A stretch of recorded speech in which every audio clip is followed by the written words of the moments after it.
माननीय, इस चुनाव में पता चल जाएगा दादा, इस चुनाव के काउंटिंग में पता हो चल जाएगा और फोन करना मुझे। मान्यवर, देश की सुरक्षा यूपीए की सरकार थी। 2004 से 2014 तक चली। आए दिन आतंकवादी घुस जाते थे, आलिया मालिया जमालिया घुसते थे और जवानों के सर काट कर ले जाते थे। और इस सदन के अंदर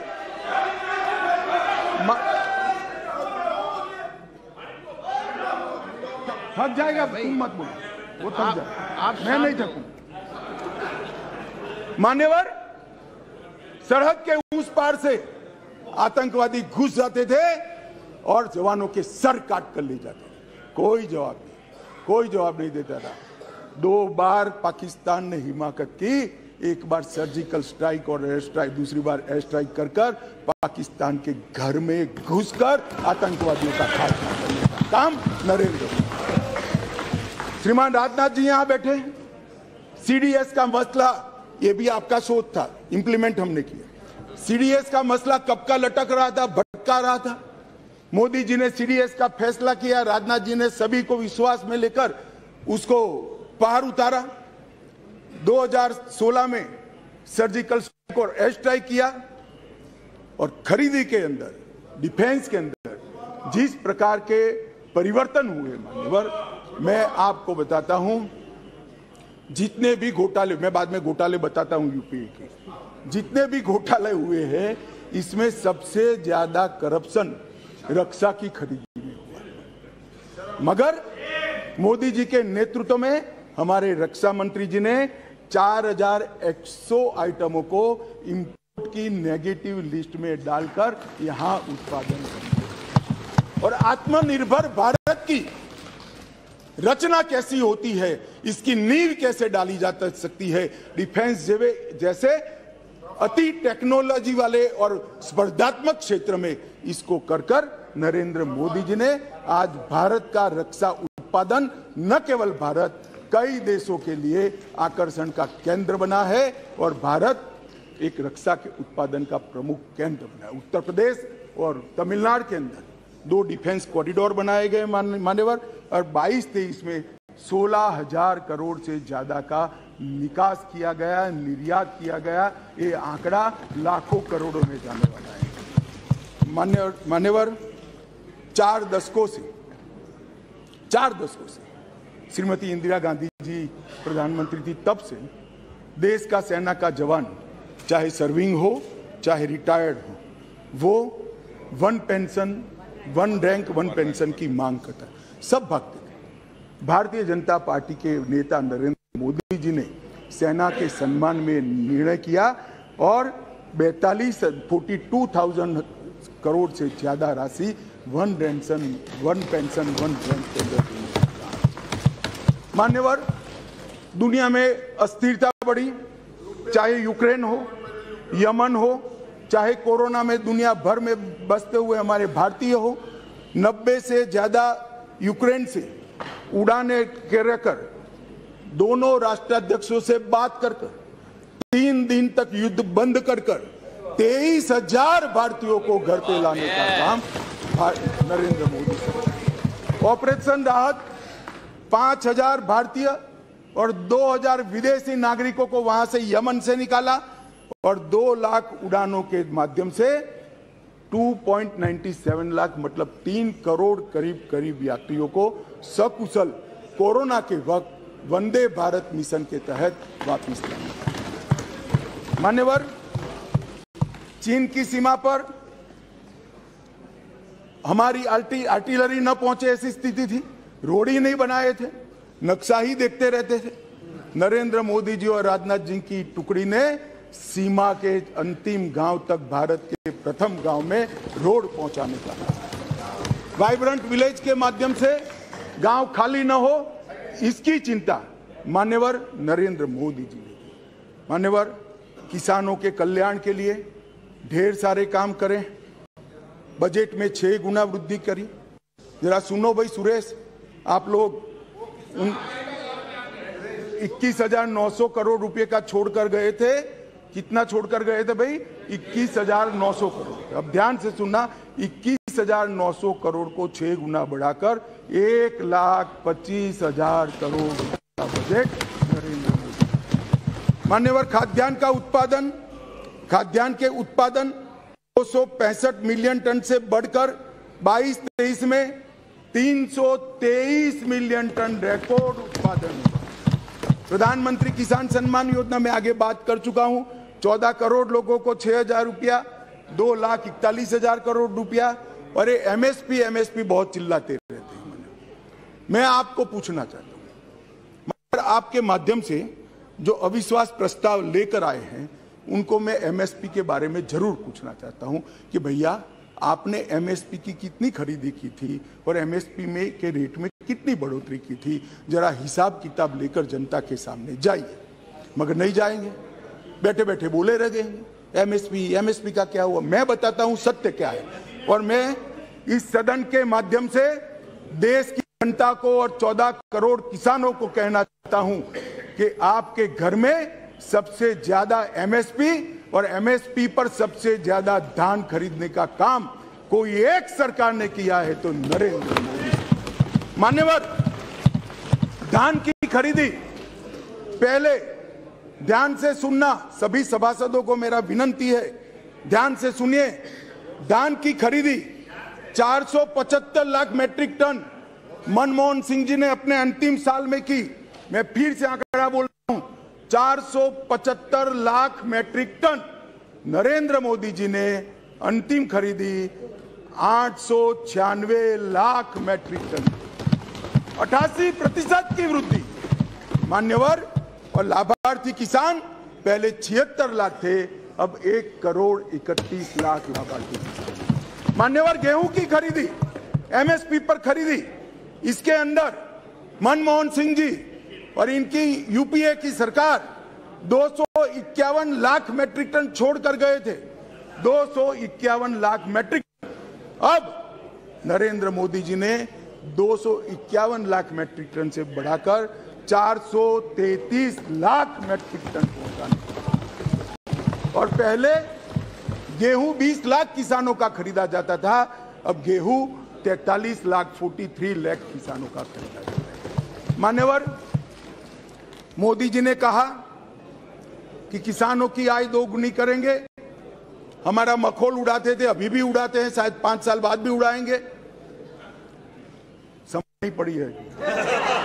मान्यवर, हम कहते थे कि हम किसानों का आय 2 गुना करेंगे, हमारा मजाक उड़ाया जाता। अब मैं बताता हूं मान्यवर, मोदी जी ने निर्णय कर दिया कि किसान की आय से, मतलब खर्च से, लागत 50% कम से कम एमएसपी रखेंगे। ये बहुत बड़ा ऐतिहासिक किसान विश्लेषी निर्णय। मान्यवर, धान की एमएसपी जो 1310 थी, मैं फिर से एक बार ध्यान आकृष्ट करना चाहूंगा।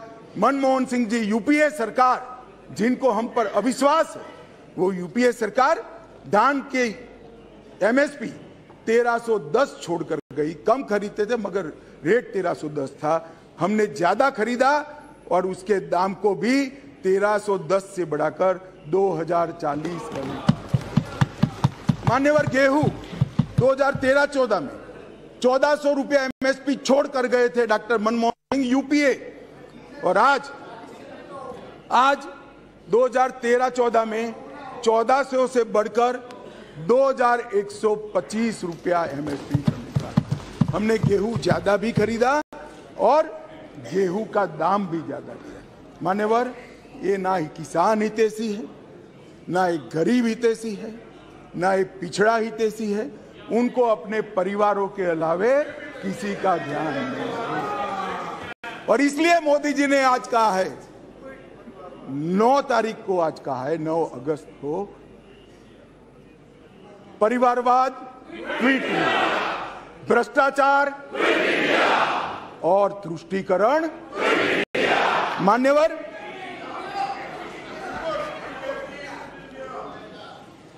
मान्यवर, मैं देश की आंतरिक सुरक्षा के प्रति आपका ध्यान आकृष्ट करना चाहता हूं।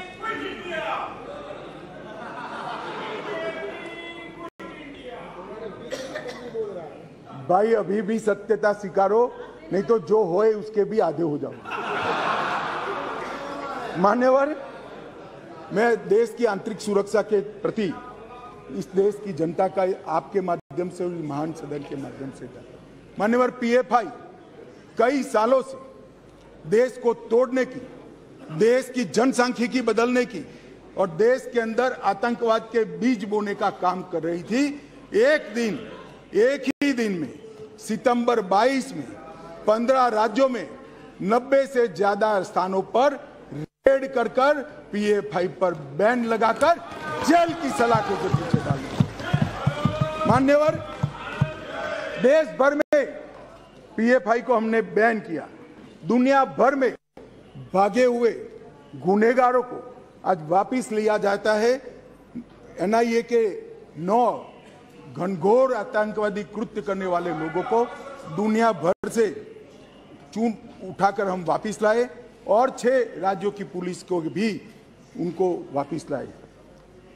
सचिन बिश्नोई, सिद्धू मूसावाले की हत्या का आरोपी था, उसको भी वापिस लाए और तंवर राणा का भी केस अंतिम सुनवाई तक पहुंचा है। मुझे भरोसा है बहुत कम समय में बॉम्बे के बम हमले के आरोपी राणा को भारत की कानून की अदालत के तहत लाया। मान्यवर, विदेश में भारतीय दूतावासों पर, लंदन, ओटावा, सैन फ्रांसिस्को पर जो हमले हुए, वो तीनों मामलों को हमने एनआईए को सौंपा है।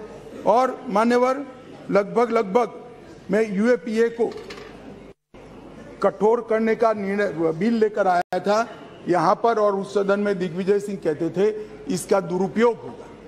मैं आज सदन को बताना चाहता हूँ, विपक्ष को भी बताना चाहता हूँ, यूएपीए का उपयोग टेररिस्ट कृत्य करने वाले इनके खिलाफ होता है।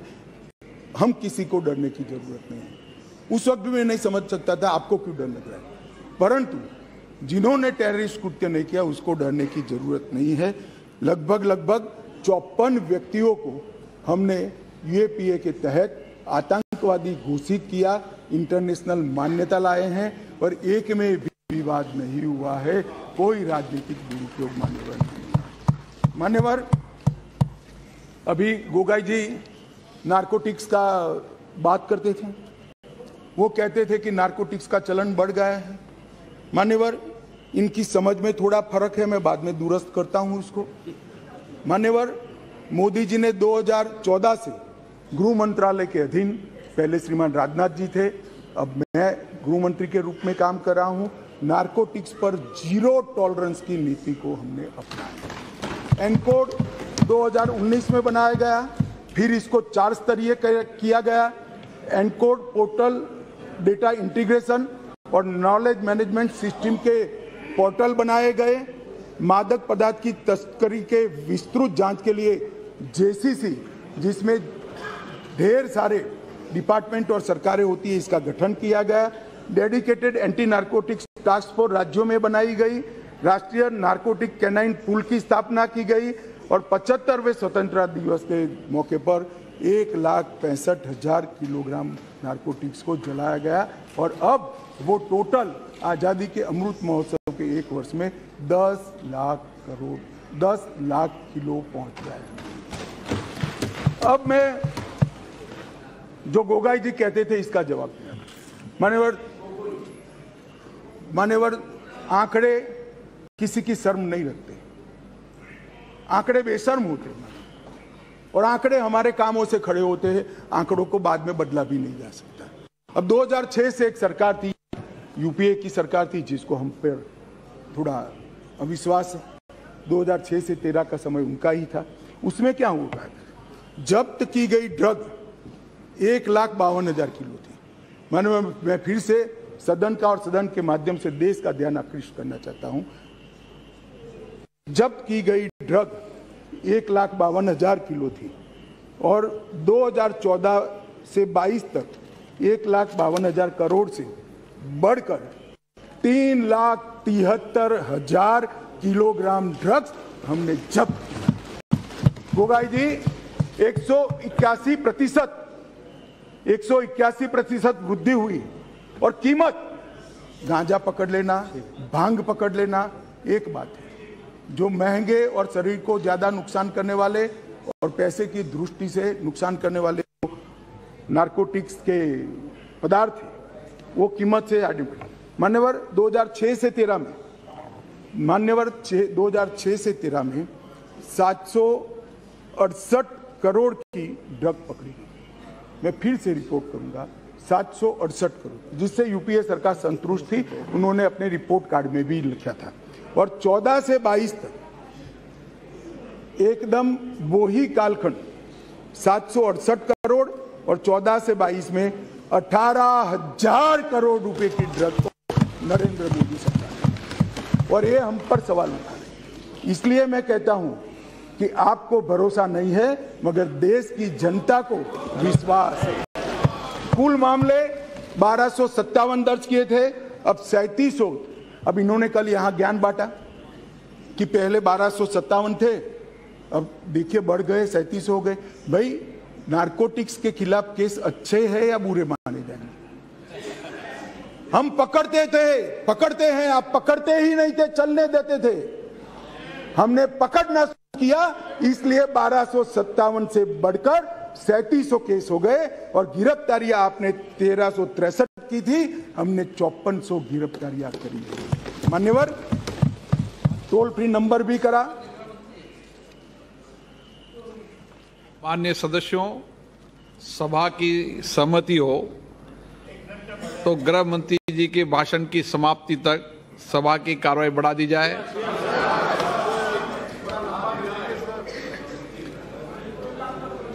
मान्यवर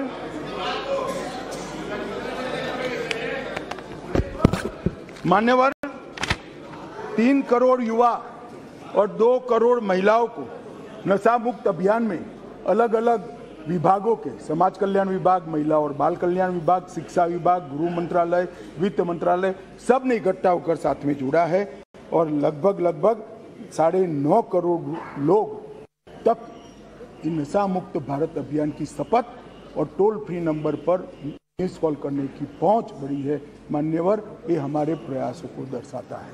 इसलिए मैं कहता हूं कि भले आपको विश्वास हो, देश की जनता को विश्वास है। मान्यवर, इस देश की आंतरिक सलामती की दृष्टि से 3 बड़े हॉटस्पॉट माने जाते हैं। एक कश्मीर, एक वामपंथी उग्रवाद का क्षेत्र, और तीसरा नॉर्थ ईस्ट। और सालों तक कांग्रेस की सरकार रही, ये चलता रहा। आज मैं स्पष्ट रूप से सदन में कहना चाहता हूं कि कश्मीर की समस्या वोट बैंक की राजनीति और समस्या से आंख मूंदना था। कश्मीर की समस्या सरकारों का ढूलमूल रवैया था। कश्मीर के अंदर 2014 से हमारी नीतियों में परिवर्तन आया। मैं फिर से एक बार कहना आऊंगा, मान्यवर, मैं फिर से एक बार कहना चाहता हूं, 14 से 19 तक राजनाथ सिंह जी ने, और उसके बाद मैं गृह मंत्री बना हूं, मोदी जी के नेतृत्व में सातत्यपूर्ण तरीके से कश्मीर को आतंकवाद से मुक्त करने के लिए हमने काम किया। 40,000 लोग मारे गए कश्मीर में।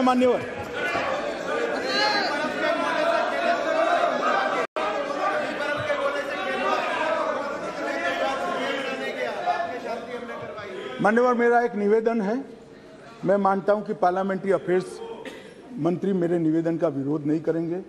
अधीर जी को टाइम नहीं दिया है कांग्रेस पार्टी ने, हमारे टाइम में से आधा घंटा दे दो, तो बीच में ना बोलेंगे, बीच में खड़े हो जाते हैं। हमारे टाइम में से आधा घंटा दे दीजिए साहब, वो बोलने दीजिए उनको। ये बीच में इसलिए खड़े होते हैं, इनकी पार्टी ने उनको टाइम ही नहीं दिया इसे। मान्यवर,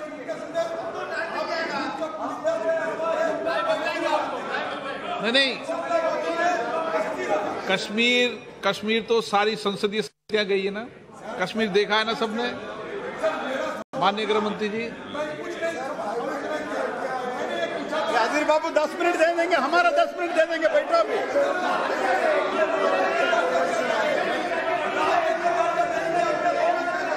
चलिए बेटे, आप क्यों खड़े हो, बैठिए। हाँ, मान्यवर, कश्मीर के अंदर परिवर्तन लाने वाला युगांतकारी निर्णय इस देश के सम्माननीय प्रधानमंत्री नरेंद्र मोदी ने किया। जवाहरलाल नेहरू सरकार की एक भूल थी। धारा 370 5 अगस्त 2019 और 6 अगस्त को इस महान सदन ने धारा 370 को समाप्त किया। इसके साथ ही कश्मीर के अंदर से 2 झंडे चले गए, 2 संविधान खत्म हो गए और संपूर्ण रूप से कश्मीर का भारत के साथ जुड़ाव करने का काम इस देश के प्रधानमंत्री नरेंद्र। मान्यवर, इन्होंने, मैं अभी भी एक इनके ही प्रेरित एनजीओ की एक मीटिंग अभी हुई, रिपोर्ट मैंने देखी। क्या रिपोर्ट कहते हैं? हुर्रियत से चर्चा करो, जमीयत से चर्चा करो, पाकिस्तान से चर्चा करो। हम ना हुर्रियत से चर्चा करेंगे, ना जमीयत से करेंगे, ना पाकिस्तान से चर्चा करेंगे। अगर मान्यवर, अगर हम चर्चा करेंगे तो घाटी के युवाओं से चर्चा करेंगे, वो हमारे अपने हैं, हम उनके साथ चर्चा करेंगे। मान्यवर, हुर्रियत पर हमने पाबंदी कर दी, जमायते इस्लामी पर कश्मीर में पाबंदी कर दी, आतंकवादियों के समर्थन को चुन चुन कर नौकरियों से हटाया। अब किसी भी आतंकवादी की मृत्यु का जनाजा नहीं निकलता है, क्योंकि जो जहां मारा जाता है वही दफन किया जाता है। मान्यवर, लखनपुर टोल टैक्स जो हम जैसे कार्यकर्ताओं को, भारतीय जनता पार्टी के करोड़ों कार्यकर्ताओं को सूल की तरह हृदय में चुभता था, वहीं श्यामा प्रसाद मुखर्जी को जहां अरेस्ट किया था, वो लखनपुर टोल टैक्स को समाप्त कर दिया। मान्यवर, राज्य की अर्थव्यवस्था को एकीकृत किया, 2 दरबार की परंपरा समाप्त कर दी गई और 200 करोड़ रुपए को बचाने का काम इन नरेंद्र मोदी सरकार ने। मान्यवर, वहां दलितों को रिजर्वेशन नहीं था, आदिवासियों को नहीं था, पिछड़े को नहीं था। ये सारा रिजर्वेशन देने का काम नरेंद्र मोदी सरकार। मान्यवर, वहां पर महिला आयोग नहीं था, बाल आयोग नहीं था, वहां पर दलित आयोग भी नहीं था। ये सारे आयोग बनाने का काम भारतीय जनता पार्टी की नरेंद्र मोदी सरकार। वहां सफाई कर्मचारी मान्यवर 7-7 पीढ़ी से मुगलों को जमाने से रहते थे, मगर उनको डोमिसाइल सर्टिफिकेट नहीं मिलता था। पाकिस्तान से शरण में आए हुए, पाक अधिकृत कश्मीर से आए हुए हिंदू, उनको डोमिसाइल, पश्चिम पाकिस्तान से आए हुए लोग डोमिसाइल नहीं मिलता था। ये सबको डोमिसाइल देने का काम इस देश के प्रधानमंत्री नरेंद्र मोदी। मान्यवर, ये कर रहे हैं कि हम डेमोक्रेटिक पार्टी, डेमोक्रेटिक वैल्यूज में मानते हैं। कश्मीर पर शासन किसने किया? 3 परिवारों ने किया, महबूबा मुफ्ती, फारूक साहब और गांधी परिवार। ये 3 परिवारों ने कुल शासन किया। वहां का पंचायत चुनाव नहीं कराए। नरेंद्र मोदी जी ने नवंबर-दिसंबर 2018 में, राजनाथ सिंह गृह मंत्री थे, 9 चरणों में पंचायती चुनाव को समाप्त। 4483 सरपंच निर्वाचित हुए और 35,000 पंच चुने गए। आज 40,000 लोग डेमोक्रेसी की सांस भर रहे हैं, जमहूरियत का फायदा उठा रहे हैं। स्टोन पेंटिंग का मैं आप सबको कहता हूं, पथराव की घटना टीवी पर दिखाई पड़ती है भैया? कहीं नहीं दिखाई पड़ती, क्योंकि पथराव बंद हो चुका है। माननीय अध्यक्ष जी, जम्मू कश्मीर पुलिस, प्लीज, मान्यवर, जम्मू कश्मीर पुलिस 90 के दशक के पहली बार आज एक्टिव होकर आतंकवाद का सामना कर रही है। जम्मू में नई हाई सिक्योरिटी जेल बनाई, मंदिरों को प्रोटेक्शन दिया है, हिंदू संपत्ति वापस देने का कानून लाए हैं, टूरिज्म का विकास हुआ है। और सुन लीजिए, अधीर रंजन जी अविश्वास लेकर आ गए हैं। 2022 में 1 करोड़ 80 लाख टूरिस्ट जम्मू कश्मीर गए हैं एक साल। 1 करोड़ 80 लाख। मान्यवर,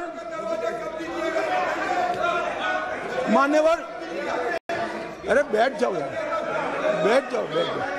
मान्यवर, 33 साल के बाद थिएटर चालू हुआ है, नरेंद्र मोदी के शासन में चालू हुआ। 33 साल के बाद नाइट शो चालू हुआ है, नरेंद्र मोदी के शासन में चालू हुआ है। 33 साल के बाद शिकार की स्पर्धा चालू हो गई, बंद कर दी थी, चालू हुई है नरेंद्र मोदी। 33 साल से दानिश अली सुन ले, 33 साल से मोहर्रम बंद था, पहली बार नरेंद्र मोदी सरकार में मोहर्रम चालू। मान्यवर, हम होम स्टे नीति लेकर आए, टूरिज्म बढ़ाने के लिए फिल्म निर्माण की नीति लेकर आए, हाउस बोट की नीति लेकर आए, इंडस्ट्रियल पॉलिसी लेकर आए और आज रोजगारी बढ़ रही है। 20,000 लोगों को नौकरी देने का काम भारतीय जनता पार्टी का है। मूलभूत ढांचे का विकास हो रहा है। 5,000 मेगावाट, 3,000 मेगावाट, 624 मेगावाट और 540 मेगावाट की जल विद्युत की योजनाएं वहां शुरू कर दी गई है। इसके साथ 850 मेगावाट और 1000 मेगावाट इसकी भी 2 जल विद्युत योजनाएं शुरू हुई है। सिंचाई योजना, शाहपुर कंडी बांध योजना जो 50 साल पहले शुरू हुई थी, मोदी जी के शासन में चालू हुई थी, मोदी जी के शासन में पूरी होगी। 62 करोड़ की मुख्य रवि नहर 90% काम पूरा कर दिया गया है। और झेलम तवी बाढ़ वसूली परियोजना संगठन द्वारा 250 मिलियन $US विश्व बैंक से लाकर गरीबों को पुनर्वसन का काम नरेंद्र मोदी सरकार। श्रीनगर बारामूला रेल लिंक प्रगति पर है, उधमपुर बारामूला रेल लिंक प्रगति पर है। और सुरक्षा का मैं आंकड़ा बताना चाहता हूं। मान्यवर, मैं इसलिए तुलनात्मक रखता हूं कि अविश्वास का जो प्रस्ताव है इससे देश की जनता में भ्रांति न खड़ी हो। मान्यवर, ये बहुत जरूरी है। मान्यवर, इसलिए मैं 9 साल के 2 टुकड़े लेकर आया हूं। कौन से 9 साल के टुकड़े हैं? एक परिवारवाद, तुष्टीकरण और भ्रष्टाचार के आधार पर चुनी गई यूपीए की सरकार के 9 साल है, और एक देशभक्ति और समर्पण के आधार पर चुनी गई नरेंद्र मोदी सरकार। 9 साल की दोनों के तुलनात्मक में आतंकवाद की कुल घटनाओं में मान्यवर 68% की कटौती हो चुकी है। मान्यवर, कुल मौतें सिक्योरिटी और नागरिक की दोनों मिलाकर 72% की कमी हुई है। और नागरिकों की मौतों, सिर्फ नागरिकों की मौतों में 82% की कमी हुई है। मान्यवर, सिक्योरिटी फोर्स की मौतों में 56% कमी हुई है। और स्टोन पेल्टिंग करने की किसी की हिम्मत नहीं है, हिम्मत। मान्यवर, इसी सदन में कहते थे जम्मू कश्मीर में धारा 370 हटाई तो खून की नदियां बह जाएगी, कंकर चलाने की हिम्मत नहीं है किसी की कंकर चलाने। ये नरेंद्र मोदी सरकार। और इसलिए मैं कहता हूं, आपको भले अविश्वास हो, जनता को तो विश्वास। मान्यवर,